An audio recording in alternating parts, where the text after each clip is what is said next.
விக்ன விநாயகமூர்த்திக்கு. இந்த திரிவேணியில் ஸ்நானம் பண்ணும்போது சொல்ல வேண்டிய சங்கல்பம் இது. முதல்ல ஒரு ஸ்நானம் பண்ணிடணும், அப்புறம் ஆச்சமனம் பண்ணணும். கல்யாணமானவர்களாக இருந்தால் 2 துணியோடு தான் ஸ்நானம் பண்ணணும். இடுப்பில் ஒரு துணி கட்டின்னு மேலே ஒரு துண்டு கட்டிக்கணும். கல்யாணமாகாத பிரம்மச்சாரியாக இருந்தால் ஒத்த வஸ்திரத்தோடு ஸ்நானம் பண்ணலாம். குளிச்சுட்டு இந்த ஜலத்தை எடுத்து 3 தடவை குடிக்கணும். அச்சுதாய நமஹ, அனந்தாய நமஹ, கோவிந்தாய நமஹ அப்படின்னு. இல்லை அவர சம்பிரதாயத்தில் இந்த ஆச்சமனம் வெவ்வேறு விதம் உண்டு, எப்படி வேணாலும் பண்ணிக்கலாம். அப்புறம் சுக்லாம்பரதரம் விஷ்ணும் சசிவர்ணம் சதுர்புஜம் பிரசன்னவதனம் தியாயேத் சர்வவிக்ன உபசாந்தயே ஓம் பூஹு. உபநயனமானவர்கள் முழுக்க இந்த இதை சொல்லணும். சாதாரணமாக கை மேலே, இடது கை கீழே இருக்கணும், வலது கை மேலே இருக்கணும். மமோபாக்த சமஸ்த துரிதக்ஷயத்வாரா ஸ்ரீ பரமேஸ்வர பிரீத்தியர்த்தம் பகவதாஜ்ஞயா ஸ்ரீமன்னாராயண பிரீத்தியர்த்தம் சுபே தினே சோபனே முகூர்த்தே ஆத்ய பிரம்மணः த்விதீய பரார்த்தே ஸ்வேதவராக கல்பே வைவஸ்வத மன்வந்தரே அஷ்டாவிகும்சதி தமே கலியுகே பிரதமே பாதே ஜம்பூத்வீபே பாரதவர்ஷே பரதகண்டே விந்தியஸ்ய உத்தர ஆர்யாவர்த்த அந்தர்கத பிரம்மாவர்த்த ஏகதேசே விஷ்ணு பிரஜாபதி க்ஷேத்ரே ஷட்கூலமத்தியே அந்தர்வேத்யாம் பாகீரத்யாः பश्चिमे தீரே காலிந்தியாः உத்தரே தீரே வடஸ்ய பூர்வதிக்பாகே.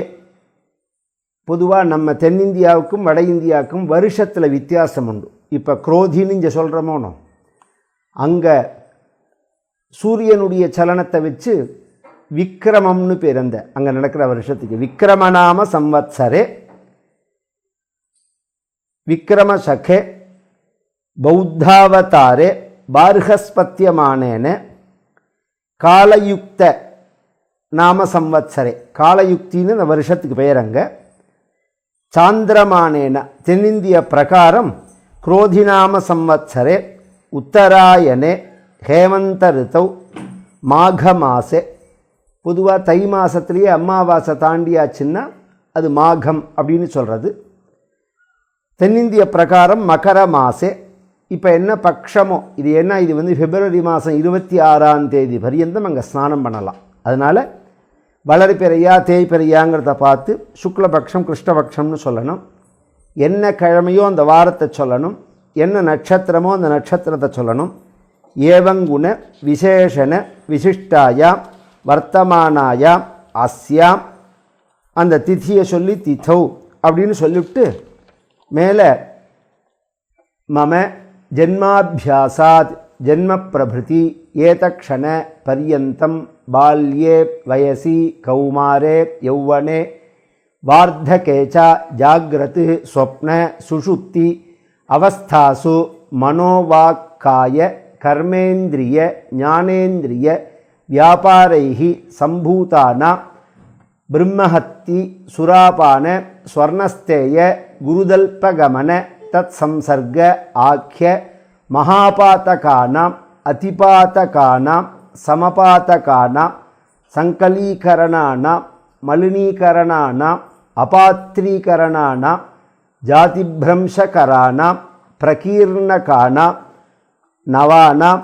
நவவிதானாம் பகூனாம் பகுவிதானாம் சர்வேஷாம் பாபானாம் சத்யஹ அபனோதனார்த்தம் கங்கா யமுனா சரஸ்வதி அந்தர்கத சிதாசித சங்கமே திரிவேண்யாம் பாகீரத்யாம்.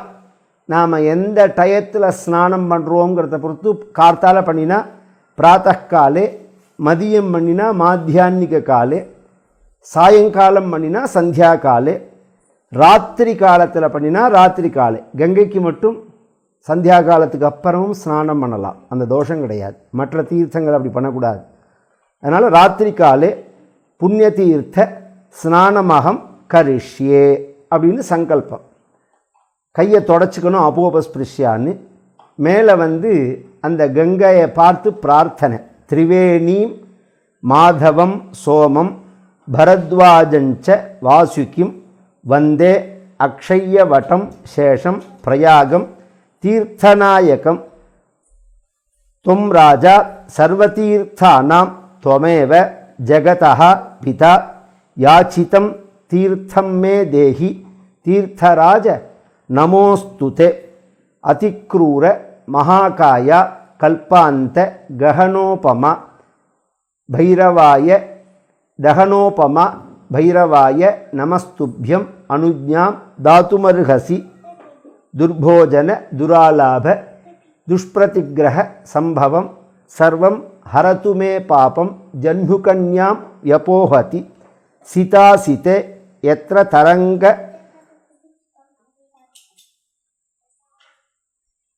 பாகமே நத்யோ விபாகே முனிபானு கன்யகே லீலாத பத்ராம் வட்டயேவ சாட்சாத் சதீர்த்தராஜோ ஜயதி பிரயாகः சிதாசிதே யத்ர தரங்க வாமகே சாம. இது மாதிரி ஒரு விசேஷமான ஒரு பிரார்த்தனையோட அந்த சங்கல்பத்தை முடிச்சுட்டு 3 தடவை ஸ்நானம் பண்ணிட்டு அப்புறம் அந்த தீர்த்தத்தை கையில் பாத்திரங்களில் எடுத்துக்கிற தீர்த்தத்தை எடுத்துட்டு அது தனியாக நம்ம தீர்த்த சிரார்த்தமோ தர்ப்பணமோ பிண்டப்பிரதானமோ பண்ணினா அது இன்னும் விசேஷம். அதெல்லாம் பண்ணிவிட்டு நம்ம வரலாம்.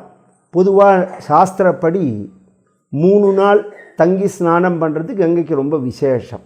திரிராத்திரம் ஜாஹ்னவி தீரே பஞ்சராத்திரந்து யாமுனே. யமுனையில் தங்குறதா இருந்தால் 5 நாள் தங்கணும். கங்கையில் தங்குறதா இருந்தால் 3 ராத்திரி தங்கணும் அப்படிங்கிறது பொதுவான தர்மம். அது பொதுவாக கங்கையில் கங்காஜலவ கணிகா பீதாங்கிறார் ஆச்சாரியா. ஒரு சொட்டு கங்கா ஜலத்தை நாம் சாப்பிட்டாலோ மேலே பட்டாலோ நம்மளுடைய சமஸ்த பாபமும் போகுங்கிறத குழந்தைகளெல்லாம் அழிச்சுன்னு போய் ஒரு பெரிய உலகத்திலேயே பெரிய உற்சவம் 50 கோடி பேர் கூடுற இடம்னா இந்த விசேஷமான ஃபங்க்ஷன் தான், கும்பமேளா தான். அதுவும் மகா கும்பமேளா தான். அதனால் எல்லா ஜனங்களும் கொஞ்சம் கஷ்டம் அப்படின்னு நினைக்காதபடிக்கு அதில் ஸ்நானம் பண்ணி, அதுவும் இந்த விசேஷ காலங்களில் சமஸ்த பாபத்தையும் போக்கிண்டு பகவானுடைய கிருபையை அடைஞ்சு பாக்கியத்தை அடையணும்னு பிரார்த்திச்சுக்கிறோம். ஆஞ்சநேய மூர்த்திக்கு ஜெய்.